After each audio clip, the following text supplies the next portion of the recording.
Да, се повеќето со цреши, имаме баклава со цреши, пита со цреши, мефини со цреши, црешка со сладко, со чоколадо направена, имаме солен колач, цреши, па друзи мефини и друзи работи воопшто. Значи ли тоа дека црешата може да најде примени во кујната? Не знам. Да, не е само десерт и за кујната да се справат разни специјалитети, да.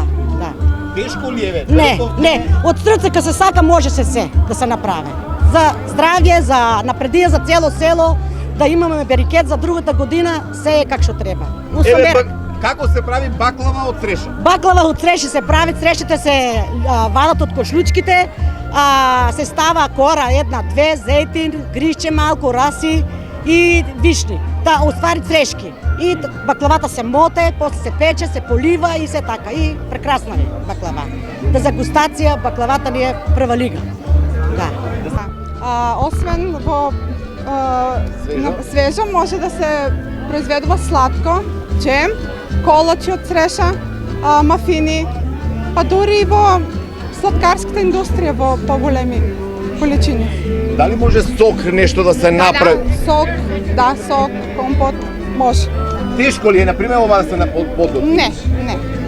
Не е тешко. Едноставно е, само што додатокот е цреши. Со вкус на цреша. Зошто велюшката цреша? Бидејќи е најубава, најдобра, најголема, најрано зрее,